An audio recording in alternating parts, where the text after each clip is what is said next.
Welcome to today's episode of What to Say and How to Say It. I'm Nina Rosner, and I'm here with our favorite licensed professional counselor, Kyle Hargrove.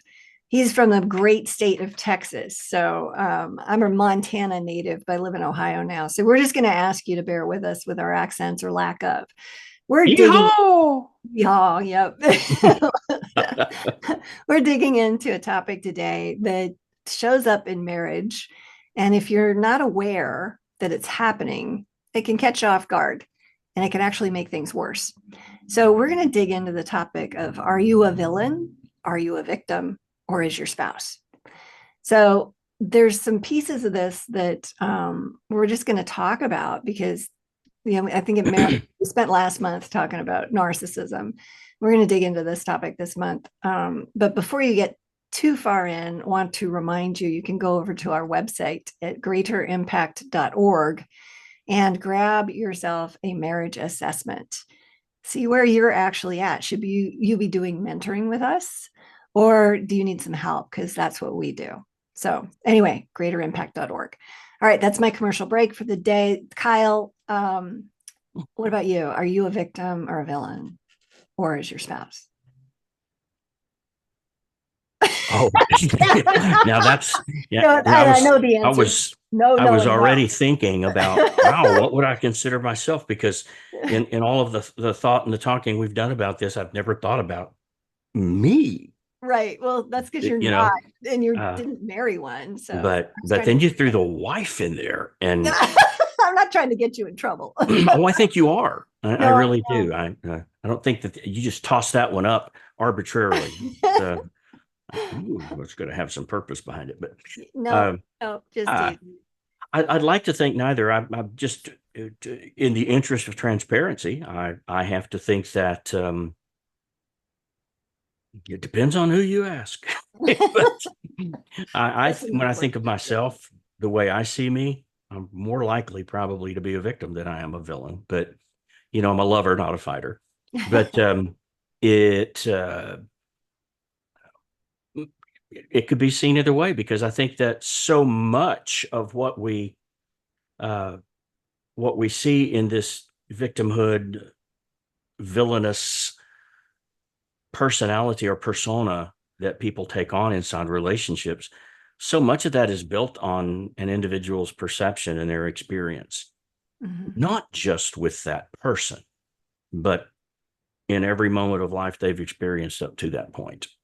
Yeah. So it's easy to say, "Oh, I know what a villain is," or "Yay, I know what a victim is." I mean, I don't think we even went Googling for definitions, because that's so self-explanatory.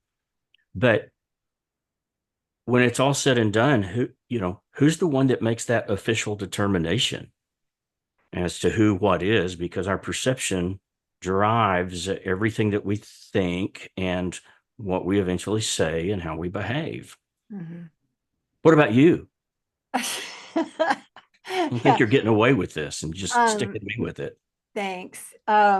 Yeah, I think none of the above, but that again, to your point, that's perception, right? Hmm. And I keep thinking about Eeyore from Winnie the Pooh.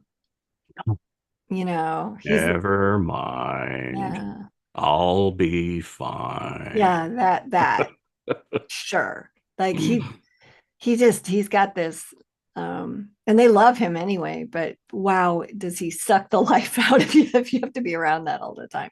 Yes. Maybe that's why he's not in very many of the stories. He's just kind of sad mostly all the time. I believe they call it a bit part.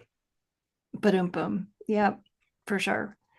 But you have that, and then you've got the classic, villain like Joker. Those are pretty extreme, right?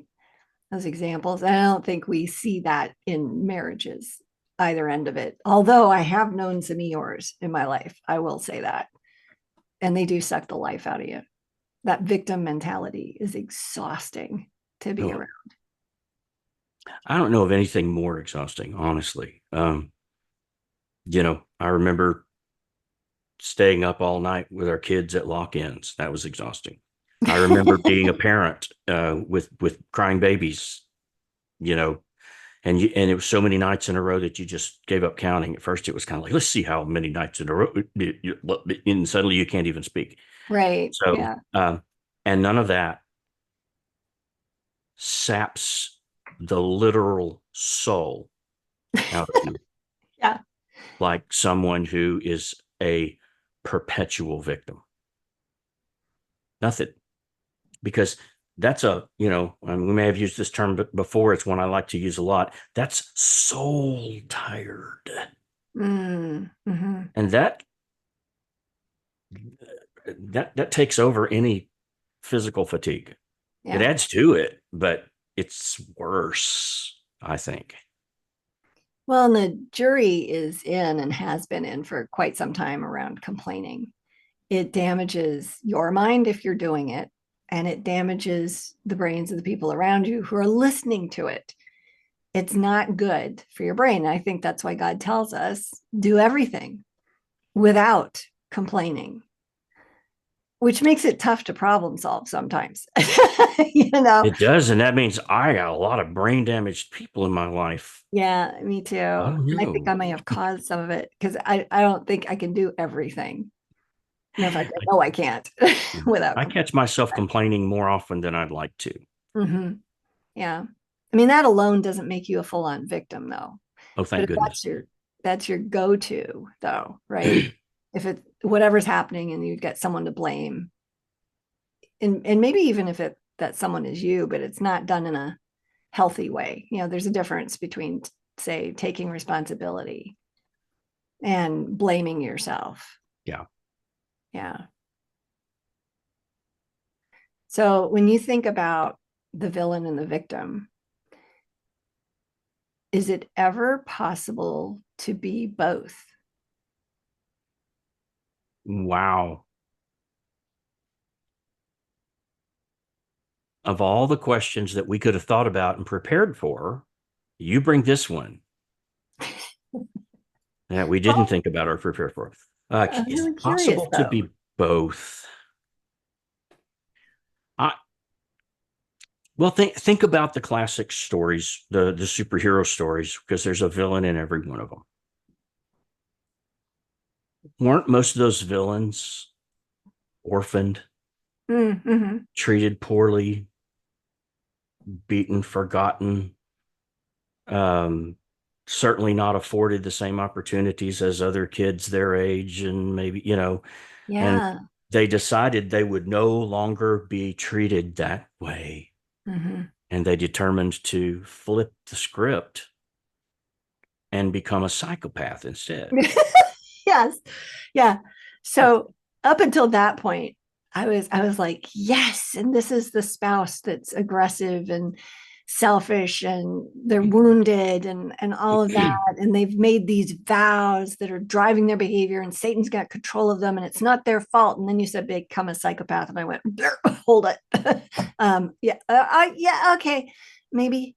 Well, Um, it's like anything else. You can have some psychopathic behaviors or ideas or tendencies and not necessarily be a psychopath. so define that for me. Like, what does it really mean to be a psychopath? Well, I think the thing that we got to do here is let's put two terms in there because we sometimes use these synonymously, the sociopath Okay. Yeah. and Fair. the psychopath. Okay, so sociopathic thinking knows the difference in right and wrong, and it sometimes cares about it, but sometimes doesn't. It's intentional when it doesn't. And so decisions that are made or choices that are made that involve other people are made without concern for the impact that their decision or their choice has on other people. Psychopaths, on the other hand, are more likely to fall into a category of someone who has lost the ability or never had it to really be able to judge between what's good and what's bad or what's right and what's wrong. Mm. And so everything is, and boy, we have used this word in the last few weeks, everything is a narcissistic view of wanting more, needing more, having more, and doing whatever it takes to get it. It'll all be mine, all mine, and no concern whatsoever for the well-being of others or whether they live or die.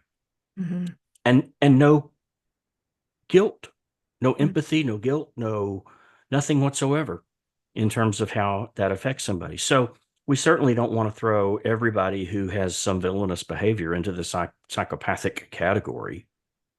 But there, again, two things. Number one, there are some behaviors of psychopaths that, oh, you probably have one or two, and so do I. Um, we'll not discuss that any further than this question here. Okay. But at the same time, this perception issue becomes very important when it comes to say, somebody's a villain. I think there are probably far less villains than most people think because of victimitis, because of that Mhm. that way of looking at yourself and looking at the world around you and not being a has, but being a has not a have, but a have not. Got Right. to get my tenses right. Um, and the longer and the more we do that and the deeper we fall into that, the more we see other people out there as our enemies. Mhm. Because at first it's just somebody was out to get me. And then it was them and their group of people. And the next thing I know, it's another group of people, and then it's everybody. Well, and And there's some impact on our brain if we're doing that consistently. We shrink. Oh, we just talked about this. Is it hippocampus or the amygdala? amygdala, Amygdala, yeah, the fight, flight, or freeze response becomes more and more sensitive. The more we complain, the more we blame, the more negative we are. and they And so become an then, amygdala maniac. yeah, that's a new term for you. Yeah. But it makes everything worse, which is probably why God tells us to take your thoughts captive, and there's nothing wrong with observing a thought, but you don't have to feed the thing or say it.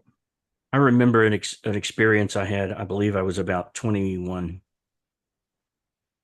and I was a youth pastor and had been asked to come and be the youth pastor at a small rural church outside the city where I was attending college.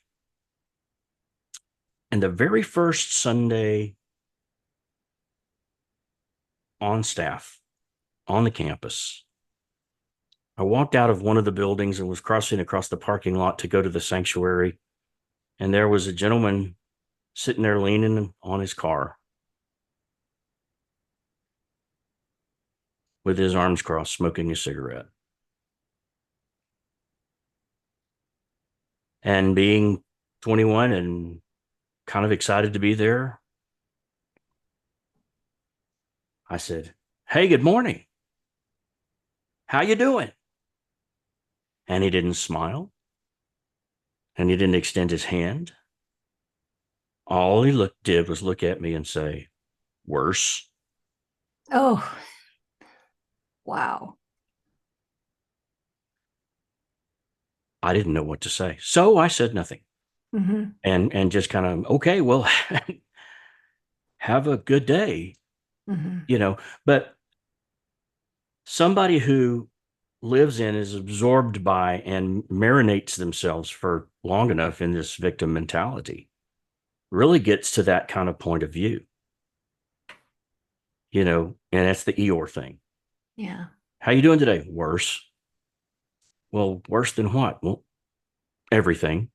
Yeah. It doesn't matter. It's a very general, vague statement, but it's very specific about how you see the world around you and probably the people in it. Mm-hmm. So I think you're right. I think, and come to find out, this gentleman unhappy with the church, unhappy with the pastor, unhappy with everything basically about it. Why? And my question at that point would be, why are you here? Right. You don't like anything about it. You don't like anybody here. You're going to stand out here in the parking lot instead of going to church. Are you intent on causing other people to feel worse too? And that's what we've got to guard against when we experience the perception of being a victim, is saying, well, I don't like this place I'm in. I need to bring some other people into it with me. Mhm. So, how do we help ourselves from that? Yeah. The only thing I've seen and the only thing I've done myself and with my clients is take responsibility. We stay a victim if we are constantly looking for the rest of the world to rescue us. And I think my big message with a lot of people is no one's coming. Jesus is in you, the Holy Spirit's in you, like level up. It's you that's responsible for your life. And I don't know if you know this or not, but I almost got thrown out of undergraduate college um, because of my grades. I went in, tried to be a computer science major because I could use a computer. Like I never took calculus in high school. Somebody should have said, "Honey, this is a bad idea for you, love." Like nobody did Like that. me in business school. Yeah. Oh gosh, yeah, I couldn't do it, and I stopped going to class, and I just felt terrible, and I was really blaming everything and everybody and the university, and I didn't know what to do. And my parents and the university kind of got together with me in the same week. And my dad was like, I'm not paying for more of this. You need to get it together. You got to figure it out. And he told me that you need to figure it out. And I just went, oh, I need to figure this out. And so I changed my major, got the degree, got a full ride scholarship, got my master's, had a life, created a life. But I remember the moment where I went, this is mine to fix. No one's going to do this for me. Oh, okay. Yeah, all right. And then I did, and I was a straight A student, and I was a communication major. Now, granted, that's a lot lighter degree, but I was taking 24 credits a semester because I screwed off the first year and a half of my college. Mm-hmm. So, Yeah. and I graduated on time. So that's saying something. But the point is, and I see this with my clients all the time, as long as they're stuck in blame, and that's a lot of people. And I understand why you'd be there because you're hurt, but you got to take responsibility for your contribution to that hurt. And you have one. We all do. And nobody likes to hear that. But until we take responsibility for our part in that, we're going to stay stuck in it. I can't agree with you more. And it's reminiscent of an experience I had over a decade ago as a partner in a business in mental health care. And I'm just going to say I was very unexpectedly and unceremoniously voted off the island. There was no Oh, rose ceremony. I'm so I sorry. was voted off the island. I was voted out of the business. I hadn't done anything wrong. And, two of the individuals that were part of that decision considered my best friends. Okay. And so I'm not going to say how long because it's longer than I want to admit to. We're talking about being accountable. Here I am saying, I don't want to admit to that. But for years, I did carry with me the feeling of being a victim, of having been wronged, of having, Sure. um, and ask me now, 12 years later. Yes, it's the truth. But the difference in saying, okay, I was wronged, it's true. I wasn't complicit in that situation to a level that required even disciplinary action. It was just, we had different ideas about what was going on and about what our roles were. And in an opportune time, somebody who wasn't part of the day-to-day operations floated it out there. And I think my partners, before they saw it happen to them, decided it could happen to somebody else. Mm. And it did. But for several years, I carried the bitterness and I've been screwed Mhm. mentality with me everywhere I went into everything I was a part of. And it's probably why between that point and a few years later in my life, everything I was a part of turned to dust. And it probably had a lot to do with my attitude, which was a lot worse after all that situation. And until I finally came to the point of, look, it's up to me. Mm-hmm. It's up to me to determine whether I'm going to have a life after this Right. or continue walking around saying, my dream has been disturbed terribly Yeah. uh, by people who I don't feel like had the right to disturb it, but they did, and they did. Mm-hmm. And um, so I had to make a lot of personal decisions about how I moved past that personally, because you're right. Nobody was coming. Yeah. I could tell my sad, pitiful tale to as many people, regardless of what kind of status they had, or who they were, or what they represented, and it wasn't going to change a thing about what happened. Yep. So the change had to happen here. Mm-hmm. And I think in relationships, marriages especially, things happen that are unfair because the universe, and things happen that are unfair because bad choices were made by someone that we trust and that we love. Yeah. And those are different types of unfair. But I think the resentment that builds out of unfairness, that's something that's, anytime resentment is present, so is either the word, the term, or thought of not fair. Right. Because if something is fair, we don't resent it. But when resentment begins to take the place of whatever happened, because that's in the past now, well, what's in the present? Resentment, the bad feelings, the lack of accountability, the presence and the growth. It's like a cancer of victimhood and victimitis. And there get to be this conglomeration of negative emotions. And that's the little cradle that this relationship is nested in. Yeah. Everything around it is hurtful, harmful, and negative. Mm-hmm. Yeah. It's a horrible environment. Yeah. And the hardest time ever to do something positive for yourself or in your relationship is when you're deeply hurting, Mm-hmm. when you've been deeply wounded, or even perceived that you have. Yeah. But my prayer for people that have this perception all the time when it's not true is that they have people around them who will give them a nudge or a kick in the seat of the pants if need be, Yeah. to let them know all the badness you perceive in your life is not even there. Mm-hmm.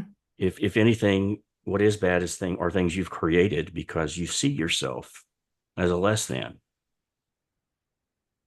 and you create a self-fulfilling situation. It's interesting you bring this up. Um, I have a really good friend, and she is not a victim. I mean, she's amazing. She's not a villain either. But she's got a health situation that she's dealing with. Mm-hmm. And, the information came back and she was just devastated by, what was on the paper. And she sent it to me. And I read it and I'm like, I don't get it. Help me understand what you're upset about. And she had totally misread part of it. Right. And I was so glad that she sent it to me because I was able to, say, hey, so I'm not reading that the same way that you are. Like, are you sure? And she's like, oh, wait, no. And she read it again. And then she said to me, wasted tears. And I'm like, yeah, but thank God, right? Thank God that and she does this for me too. When I'm left to center, she'd be like, Mm-hmm. how about some reality? Like, really? She'll pull me back. But to your point, you need people like that because we cannot trust our perception, especially if we're already a little upside down. Like that, it's even worse then. The emotions cloud literally everything we misperceive so easily. And if we didn't have those people in our life, you know, oh What would Yeah, we do without them? I've got some coaching clients that have, they're men, and it seems to be the men that do this pretty consistently. I don't know why that is, of but course it is. they're awesome though, because they have friends and these guys ask their friends the same question. Is this something you'd be upset over? Yeah. Here's what happened. I'm a little something about it. What do you think? And they're like, yeah, no, like, but they listen to that, right? But I admire them so much because they do take those things to their friends and say, would you be upset by this? They check their feelings and check their perceptions. And there's, That's, oh, go ahead. well, I think that if we don't do that, we're left to whatever our own hurt filter basically is going to let through. And that's just enemy territory. Like we're just going to get manipulated like crazy there. You are absolutely correct. And what I was so excited to say, and and rudely cut you off, was that this is exactly how in therapy we go about in the identification of the issue that an individual comes in with and says, I, I don't even know what I feel. So we go through the process of naming and normalizing. Yeah. And so what you were just describing with those men is a normalizing process. And with my clients, I I like to think that I can do algebra, even though I can't. And so I say, have an algebraic expression. We're going to plug in your emotions. For crying out loud, if whoever put letters in with the numbers to create algebra can do that, then I can put stuff in place of that. Sure. Have So at it. if X, fill in the blank, were to happen to anybody, would it be normal for them to feel Y, the letter Y? Yep. Okay. And that's what these guys are asking each other. Mm-hmm. Okay. So this happened to me. If it were to happen to you, would you feel this way? And that confirmation, that affirmation, or if you're reading the room and you see everybody going, yeah, I don't know about that, uh, that gives us some context clues as to where we stand if we're wanting the truth. Mm-hmm. And I think it's so important, even though probably sometimes overstated by people who don't know what they're talking about. This is the kind of truth we're looking for. These are the little nuggets of truth. This is not the truth, the big truth, but the little Right. nuggets of truth that help us to get a footing when we're feeling emotionally unstable. Mm-hmm. And we've got to be willing to ask hard questions that may reflect poorly on ourselves if we want to know the truth. Yep. But if we don't know the truth, we cannot truly be free. Oh, And amen. I can think of nothing more than feeling a victim that is more imprisoning emotionally, Mm-hmm. Yeah. because you just feel like there's nothing you can do that's right. There's nothing you can do that's going to change the world around you or the way people treat you. Nothing. Yeah. And that's a prison. It is. It's a helpless, unchangeable one unless you, again, take responsibility for it. You just have to have agency, and that's your choice.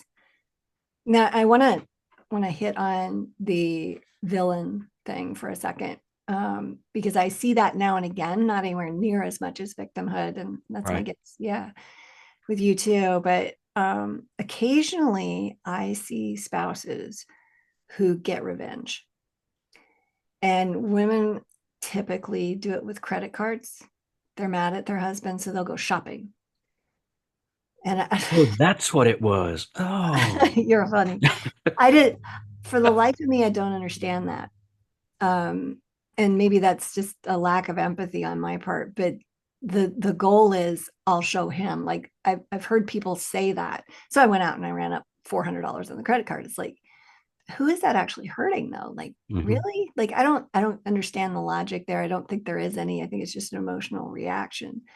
But then you see this in some family situations when the marriage is hard and they complain to the kids about the spouse and they're trying to undermine the relationship that the other parent has with their children. And that is super not cool.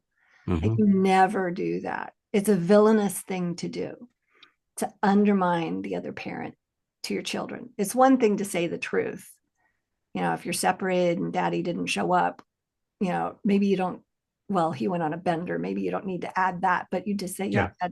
dad isn't coming. I haven't heard from him. I don't know why he's not here, honey. Yeah. You don't make up something, you don't lie to cover it, but you also don't make it worse. Like you, well, your father, he's just never committed to his family. I don't think he really loves you. Like, oh, hello, don't do Yeah. stuff like that. Have you ever known a person that said, I really want to make my kids responsible for my marriage problems. I want to make them feel guilty for it. You ever known a person that said that? No, they don't know they're doing it. Yeah. When you abdicate your responsibilities to be responsible for the problems in your marriage by sharing the details, Right. and usually they're exacerbated. They're going to get uh, a little extra window dressing Mm-hmm. because you want kids to think more highly of you than the Yeah. other person when you're doing that. But when you do that, you then pour into your children the the feeling that, oh, mom or dad shared this with me, that means it's my problem too. Mm-hmm. I must be part of the equation. Right. And then they feel the responsibility for putting it back together. And when they can't and don't and won't, Yeah. the problems are multiplied exponentially for Yeah. decades. Yes. Yes. It's a rotten thing to do. Mm-hmm. I think if we're the one thing I want to make a point of is that if you're struggling in your marriage, do not put that on your kids ever. No. And if you're separated, you speak highly of your spouse, you know, however you can. You do not throw them under a bus ever. You want your kids to have a good relationship with that other person, even if you're not capable of doing that. Yeah. That is their parent. It's That's a disrespectful. hard thing to do, See, but I don't think it is. we need to do it. I Well, it don't is think when it's you're that angry. hard. When you're angry and hurt, it is. Well, it depends on the boundaries that you have for yourself, right? Like True. if you have the integrity to protect your children and you know that that's what this is about, you don't inflict your pain on them, to your point earlier. But if you don't have that kind of integrity and you're okay with harming your children, which that may sound like judgment, but I can't wrap my brain around that, then that's a problem. And I see Yeah. people do it sometimes. And I don't think they mean to. Like, I really want to believe they don't. But sometimes it's strategic. Yeah. Like, it's not cool. Anyway. Oh, look, our first disagreement. Uh, What? but I want to throw in there too. I think this is something that adults who have taken on the responsibility of bringing children into the world Mhm. need to have thought about this proactively. They need to have thought about, because there are going to be scenarios in the marriage, even if the marriage is great, where mom and dad are in disagreement, they're not on the same page. And you can either decide beforehand, I am not going to throw that responsibility of all that baggage and stuff that goes with it onto my children, or not. And if you don't, I do believe that it is a hard thing when you are angry and hurt and feel like you have, had the weight of the world put on you, and your possibly soon to be ex-spouse is the one that's responsible for that. Mhm. I think sometimes it is hard to speak well of them. So at a very minimum, that's why I think the proactive work to say, even if that position is one I ever find myself in, Mhm. I'm still going to take the higher ground. Um, there may be things they need to know, but this is not the time for it. Right. That will Yes. come. That will come organically, and I don't need to be pushing it. I think I do agree with But I you. do agree with you. I I do. agree with you too, actually. It just Oh, makes me angry. How's that? The whole thought of that. And the thing about kids is that you and I both work with adults that were wounded as children from their parents' divorce or separation or whatever. They take that on anyway oh because yeah, they're not stupid. They know something's up. And a lot of them will blame themselves. If I was just better then, that mom and dad would get along because they heard them talking and arguing and picking Joey up from soccer right. came up in there, so it's my fault, right? Because I'm Joey and I'm going to own something here. but it damages kids. So anyway, yeah, so I think we've just, basically kicked the topic around a lot just to have some awareness today about these two concepts and how they fit, things to be aware of, because you don't want to be either one of them. No, What do you think is one thing you want to send our listeners home with today? this is one of the times that I'm going to say, I'm going to say, look, get the focus off yourself, focus on other people. This is the time I'm going to say, flip that script. Yeah. Look at yourself honestly. Okay. Have the courage to ask somebody that you know will tell you the truth about whatever it is that's going on, whatever it is that's causing you to feel victimized, and get the truth. Uh, it's so easy just to point the finger and to do everything outwardly, but that's what victims do. Mm-hmm. It's not that sometimes that's not what needs to happen, but when that's your MO, it it points to some deeper issues and some other problems. So I'm just going to say, be willing to do the work here, Mm-hmm. and don't make your answers the way you want things to look or the way that you wish other people saw that they look. Make them be truthful in the reality of the situation that lies before you. Yeah, I think that's a good point. And being careful about how and who gets that truth is super wise. Yeah, when I say ask somebody who will tell you the truth, I'm not Yeah. talking about your kids. Okay, so Right. Yeah. right, Yeah. No kidding. And or probably even your own family members for the most part. oh, I know, right? Like they're so not helpful Yeah. ever because they're on your side most of the time. They're just going to help you get divorced. But the other thing I'd say about the villain piece, because I think all of us, I mean, the nature of man is evil, right? And Yes. revenge is for the Lord.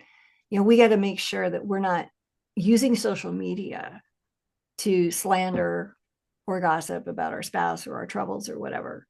Like we have to remember that we're ambassadors for Christ. And even if we don't like what we're going through, God's bigger than it. He's going to turn it into good. But you definitely have a choice to make it worse. Yeah. You want to go down that path, go ahead.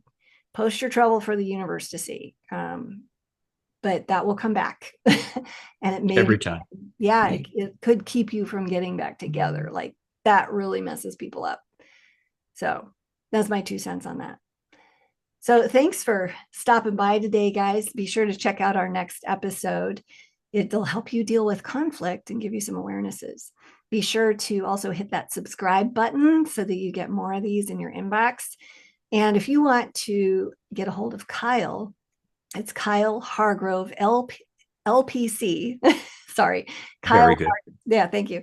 Kyle Hargrove LPC at gmail.com. He's a therapist in Texas. So if you live in that state, you can call him up and he can Zoom with you or see you in his office. So thanks for stopping by today, guys, and we'll talk soon.